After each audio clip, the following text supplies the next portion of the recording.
선민에서 성민으로라는 제목으로 말씀을 전하겠습니다. 누군가에게 선택을 받는다는 것은 기분이 참 좋은 일이죠. 나를 알아주고 또 내 가치를 인정해주는 그런 것이기에 기쁨이 되고 또 큰 힘이 될 것입니다.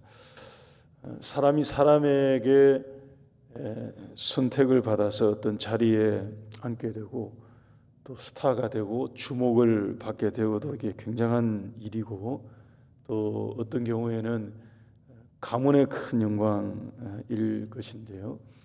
이스라엘 사람들, 이스라엘 민족은 민족 전체가 우주의 하나님이 되시는 여호와 하나님에게 선택을 받았습니다. 그러니 이 사람들이 가진 선민의식이라고 하죠. 굉장했고 사실 대단했습니다. 여러분, 그걸 탓할 수는 없을 것입니다. 우리가 입장을 바꿔서 만약에 우리가 그런 선택을 받았다, 우리 민족이 그런 선택을 받아서 하나님이 우리에게 율법을 주셨고 그랬다 그러면 아마 우리도 못지않게 자부심이 굉장했을 것입니다. 문제는 그들을 선택하신 하나님의 기대가 좀 달랐다는 데 있습니다. 하나님이 그들을 특별하게 선택하신 것은 맞으시고요. 그래서 그들이 선민이 된 것은 맞는데 그들에게 기대하신 것이 있습니다.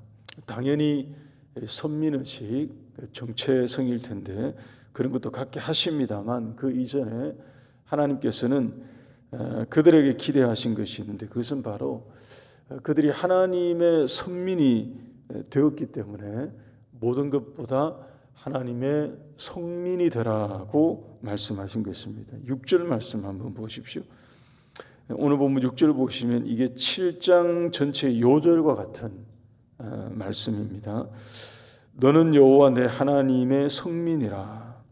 내 하나님 여호와께서 지상 만민 중에서 너를 자기 기업의 백성으로 택하셨나니라고 합니다. 그러니까 선택을 받은 민족이 맞죠. 그것도 지상 만민 중에서 하나님이 이들을 택하여서 자기 기업의 백성으로 택하셨다고 했으니 이게 영광스러운 일이고 자랑할 만한 그런 것입니다만, 그래서 하나님이 기대하신 것이 뭐냐 하면 하나님의 성민이 되라고 하신 것입니다. 이 자주 나온 얘기입니다만 하나님의 뜻이 분명했습니다. 택함을 받았으니 하나님께서 선택하신 그러한 사람 또 민족, 그런 대상이 되었으니 그 다음에는 그러니 거룩한 백성이 되라고 말씀하신 것입니다. 우리에게 이게 그대로 적용되지 않습니까? 여러분, 많고 많은 사람들 중에 하나님이 우리를 택하셔서 불러주셨습니다. 그래서 우리는 택함받은 주의 백성이 된 거죠. 그 다음에 하나님이 우리에게 요구하시는 것이 그래서 성도가 되라고 하신 것입니다. 택함을 받았기 때문에 하나님의 자녀가 되었기 때문에 그래서 거룩한 주의 백성으로 성도로 살라라고 말씀하신 것입니다. 오늘 말씀에 따르면 바로 이것을 위해서 하나님이 한 가지 같은 네 가지를 명령하십니다. 한 가지는 바로 이게 받아들이기 어려운, 이 사람들에게는 받아들이기 어렵고 이 부분을 읽는 우리에게는 사실 마음이 좀 불편하기도 한 2절 상반절에 있는 이 명령입니다. 2절 상반절을 보시면 내 하나님 여호와께서 그들을 내게 넘겨 내게 치게 하시리니 그때에 너는 그들을 진멸할 것이라. 그러니까 진멸을 명령한 것입니다. 여러분, 진멸은 말 그대로 진멸입니다. 그러니까 모든 것을 멸한다 하는 뜻입니다. 소멸하시는 하나님이라는 이 이름에 걸맞다고 표현할까요? 이름답게 무서운 명령을 실은 내리셨습니다. 그러면서 네 가지를 금지하십니다. 첫 번째는 2절에 있습니다. 언약 금지. 둘째는 자비 금지. 셋째는 통혼 금지, 넷째는 우상 타파입니다.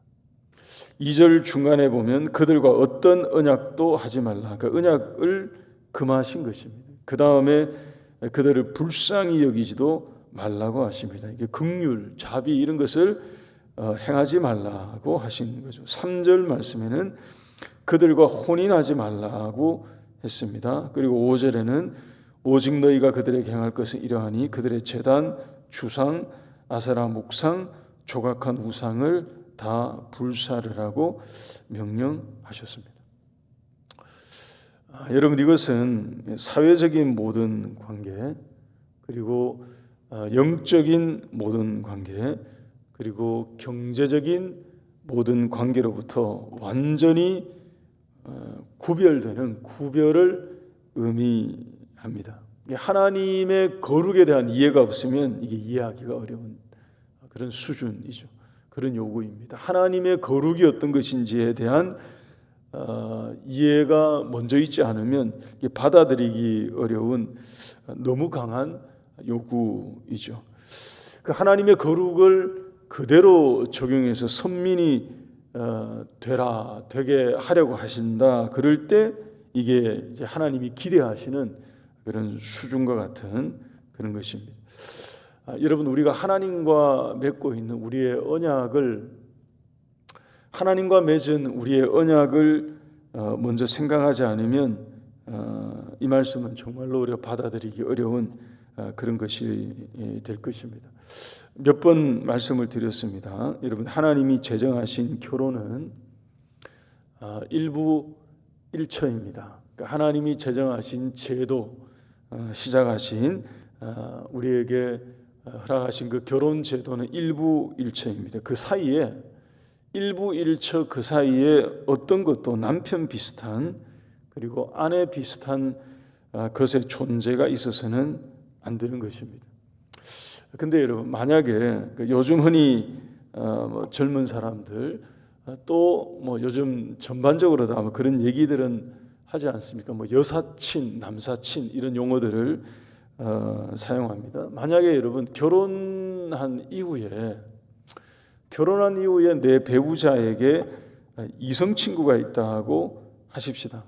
요즘 젊은 사람들처럼 그냥 시쳇말로 쿨하게 저는 괜찮아요. 나는 내 배우자에게 남사친이 있고 여사친이 있어도 별다른 문제가 없어요 라고 말하는 사람이 있을 수 있을 겁니다. 근데 여러분, 만약에 그냥 남사친, 그냥 여사친이 아니라 상당히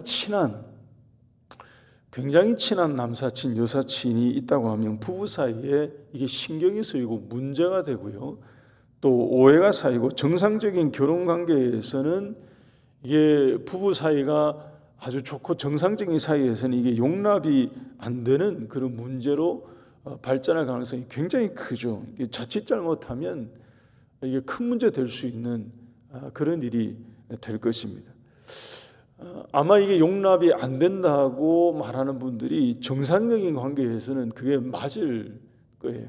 부부 사이에 다른 누군가가 나 이상으로 친밀한 관계가 누군가가 있다. 회사에든 다른 어떤 관계 속에서 정상적인 부부 사이에서는 이게 말이 되나 하는 게 정상일 것입니다.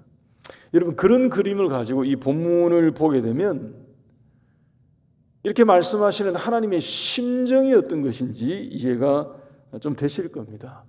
하나님은 하나님과 우리 사이에 하나님 비슷한 것이 존재하기를 원치 않으세요. 이게 언약입니다.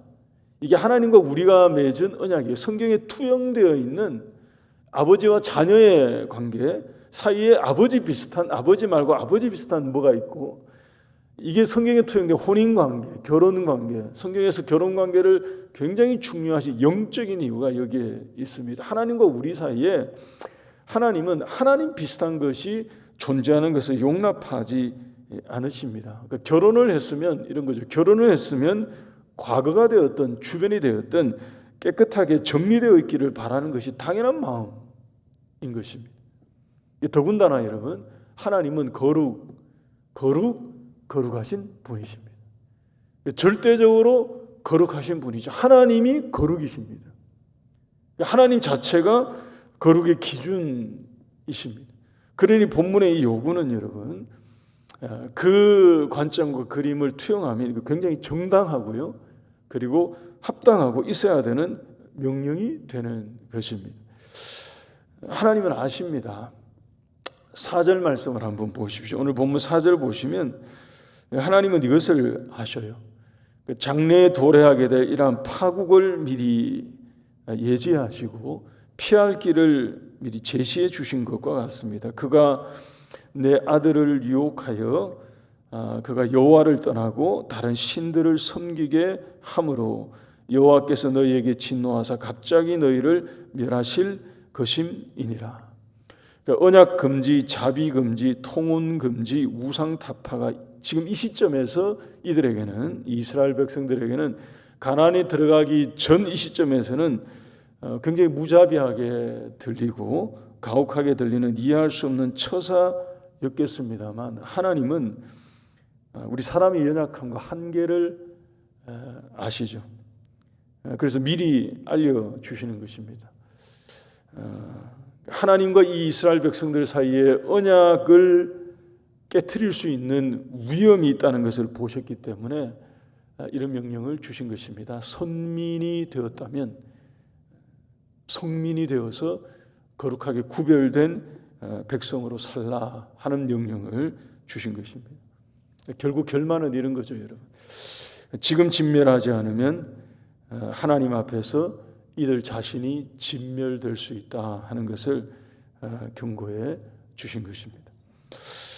여러분, 오늘 이 말씀을 이 아침에 우리가 어떻게 하면 우리에게 적용할 수 있을까라고 할 때 저는 이 한 가지를 우리가 생각하면 된다고 생각합니다. 이게 뭐냐 하면 내게 있는, 우리에게 있는 이 가나안 7족속과 같은 것이 어떤 것일까 하는 것을 짚어보는 거죠.